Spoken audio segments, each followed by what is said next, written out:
निकल कर सामने आया कि उस 6 साल बच्ची मासूम के साथ जो दुष्कर्म किया है और उनके बाद जो हत्या किया है, हत्या के बाद जो कार पर डाला गया वो सोमेश यादव ने ही किया है। वो डीएनए टेस्ट पर निकल कर सामने आया। उसी रिपोर्ट जो आई है उसमें डीएनए का जो सैंपल है वो सोमेश यादव का पाया गया, स्पष्ट रूप से प्रमाणित हो गया।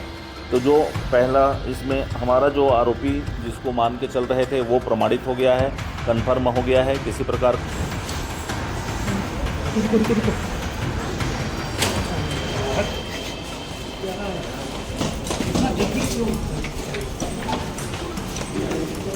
जिस तरीके से कई लोग ये आरोप लगा रहे थे कि बच्ची के साथ एसिड डाला गया है और उसके बाद जो है सिगरेट से जलाया गया, ये सारी चीज़ जो है नहीं हुआ है बच्ची के साथ। जो बच्ची के पोस्टमार्टम रिपोर्ट है वो रिपोर्ट भी सामने निकल कर आएगी। 101 के धारा 23 के तहत ये स्पष्ट मीडिया के लिए भी उसमें प्रावधान है कि इस तरह के अगर किसी प्रकार के कोई कृत्य करते हैं तो 6 माह से लेकर 1 साल तक की सज़ा का प्रावधान है। तो हमारा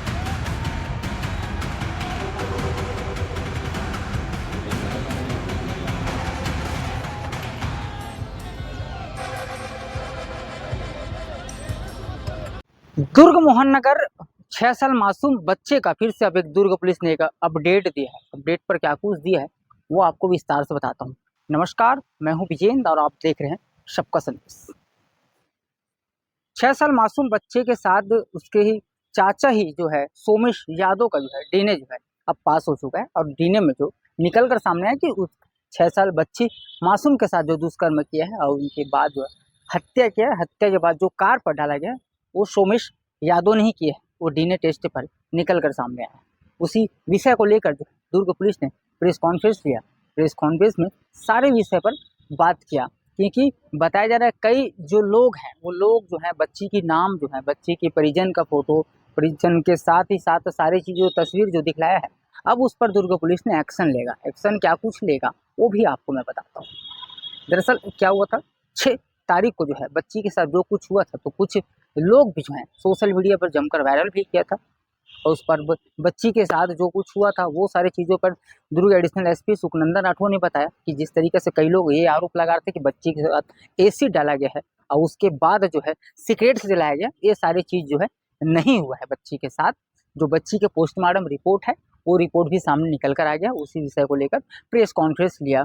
आपको बता दूं ये सारे जो चीज़ हैं वो जो दुष्कर्म और जो हत्या है उनके चाचा ही किया था। ये दुर्ग पुलिस इस बातों का पुष्टि किया। दुर्ग पुलिस के बाद जो सारे सबूत है उनके पास इस सबूत के तौर पर जो है उनकी गिरफ्तारी के है। एक तरफ उनके परिवार के जो लोग हैं, बच्चे के परिवार के लोग हैं, वो लोगों का एक आरोप था पुलिस के ऊपर कि जो सोमेश यादव है उनके जो सग्गा चाचा है वो इस तरीके से हरकत नहीं कर सकता, क्योंकि उसका चाचा जो है नहलाना धुलाना और बच्चे को जो है वो जो स्कूल से लाना ले जाने का भी काम करता था। हमको इस बिल्कुल भी भरोसा नहीं हो रहा है और भरोसे को लेकर जो है किसी भी का सबूत दो हमें दिखला दे, इनका परिवार का कहना था। लेकिन परिवार का ये कहना था और उसके बाद जो है दुर्ग पुलिस का ये कहना था कि दुर्ग पुलिस ने कहा था कि हमारे पास सारे सबूत के साथ हम सोमेश यादव को गिरफ्तारी किए हैं, गिरफ्तारी के साथ जो है उनको जेल भेजेंगे।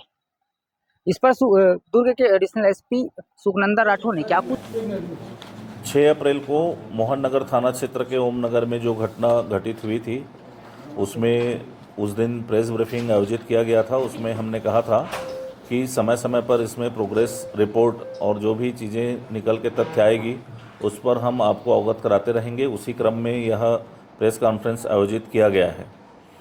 इसमें हमारी विवेचना कंटिन्यू चल रही है। एसआईटी की जांच जो टीम थी वो भी उसमें कंटिन्यू जांच कर रही है और इसमें कुछ फैक्ट हैं, कुछ तथ्य हैं वो और सामने आए हैं, इसको लेकर के आज उपस्थित हुए हैं। जो आरोपी था वो जिस सोमेश यादव जो आरोपी था वो कंटिन्यू हमें गुमराह करता रहा और जिस तरीके का वो बात बताते रहा उसी क्रम में ही उस दिन की विवेचना आगे बढ़ी थी।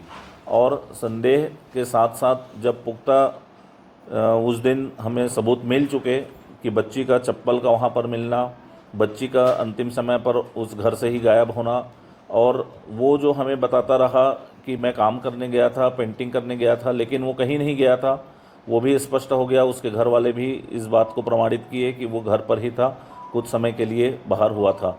ये जो फिजिकल एविडेंस हैं, जो साक्ष्य हैं, वो सारे चीज़ें के बाद हमने 3 आरोपियों को डीएनए सैंपल के लिए भेजा हुआ था। 2 अन्य संदेही भी थे साथ में।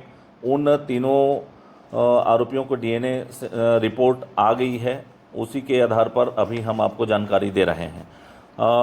जो पीएम के समय पोस्टमार्टम करते हुए डॉक्टर की टीम ने जो बच्ची के शरीर से डीएनए के लिए सैंपल सुरक्षित रखे थे, उस सैंपल का मिलान 3 आरोपियों जो संदेही आरोपी थे उनके डीएनए सैंपल से मैच जब कराया गया है, रिपोर्ट अनुसार रिपोर्ट जो आई है उसमें डीएनए का जो सैंपल है वो सोमेश यादव का पाया गया, स्पष्ट रूप से प्रमाणित हो गया।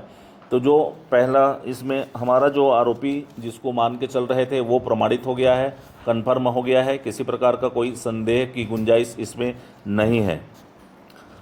अन्य संदेही जो थे उनके भी डीएनए के सैंपल हम लिए थे, उसको भी मैच कराने के लिए भेजे थे, उनका किसी प्रकार का कोई मैचिंग नहीं हुआ। इस आधार पर और पूर्व के जो साक्ष्य के आधार पर और उसके अलावा भी उन लोगों ने जो बातें कही थी कि हम यहाँ थे, जिस जगह पर वो बताए थे उस जगह पर वो पाए गए, लोगों से पूछताछ की गई, तस्दीक की गई तो वो सही पाए गए थे।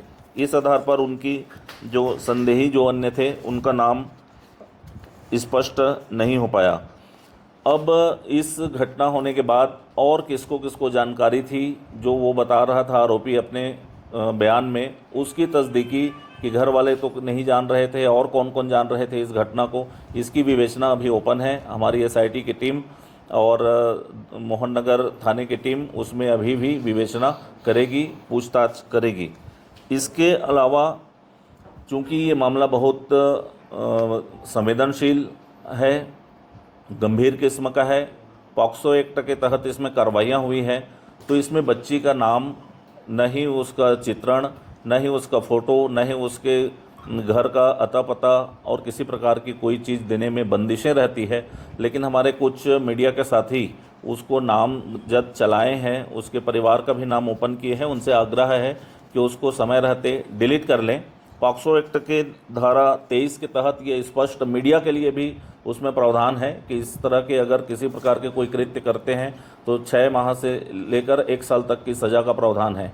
तो हमारा आग्रह है कि अगर कहीं पर भी नाम उजागर किए होंगे तो उसको डिलीट कर सकते हैं, अन्यथा इस पर भी हम अलग से पृथक से जानकारी लेंगे। इसमें संवेदनशीलता के साथ बच्ची का नाम उजागर ना हो, इसका हमें ध्यान रखना चाहिए।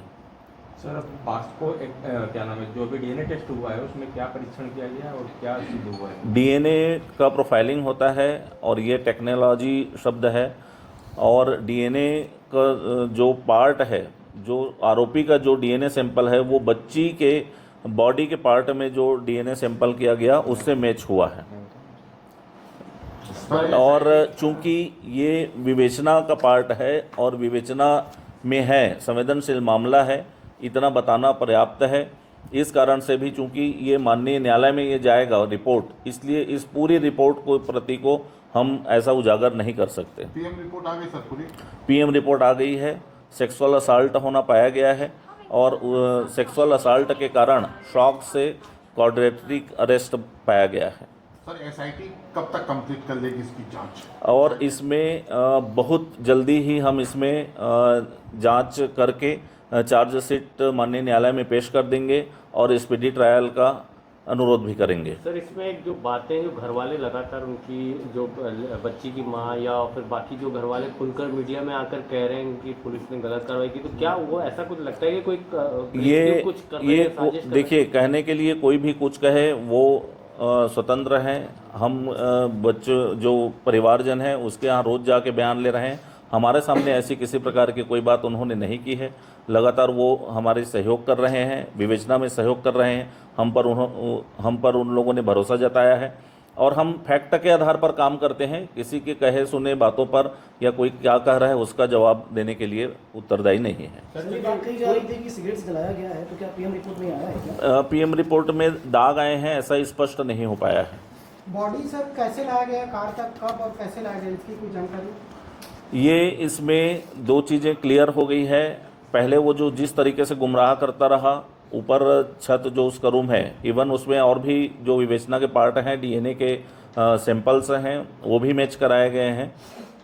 सारा चीज़ क्लियर है। वहाँ से कार का एक दरवाज़ा खुलता है, ये लगभग सबको वहाँ पता है। महीने डेढ़ महीना से पहले वो कार का एक दरवाज़ा खुलता है।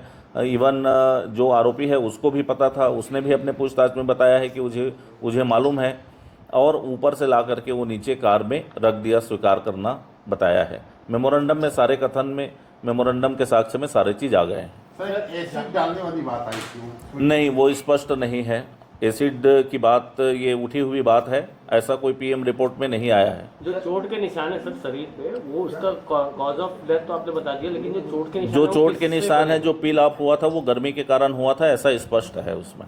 सर जिस जगह पर कार रखी हुई थी वहाँ आसपास सीसीटीवी फुटेज, सीसीटीवी जो कैमरा वहाँ लगा हुआ है, ये दुर्भाग्य कहिए कि वो सुबह 6 बजे बंद कर देते हैं, शाम को 6 बजे फिर से चालू करते हैं। इस कारण से वो नहीं आ पाया, नहीं तो सेम डे सारा एविडेंस आपके सामने रहता सर है। आरोपी से पूछताछ में ये बात क्लियर हुई थी कि आरोपी से पूछताछ में दरिंदगी की जो बात हो रही थी कि इसने दरिंदगी की है, उसने पूछताछ में, पुलिस से पूछताछ में स्पष्ट स्वीकार किया है, तभी आरोपी को इतने बड़े स्टेप, इस संवेदनशील मुद्दे पर हम किसी को ज़बरदस्ती या कोई बिना एविडेंस के इतना बड़ा स्टेप कोई नहीं लेता।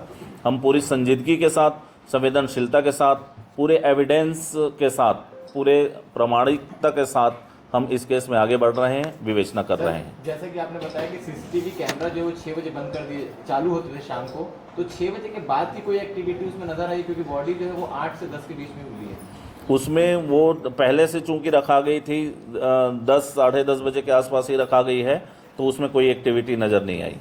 सर जो इंट्रोगेशन हुआ था उसमें इंट्रोगेशन में किस किस को पैरेलली, ये विवेचना का पार्ट है। अब बाकी सारी चीज़ें जो हमें बतानी थी, जो मुख्य विषय था, वो हमने आपके सामने रख दिया है। अब एक एक चीज़ को प्लीज़, विवेचना का पार्ट है।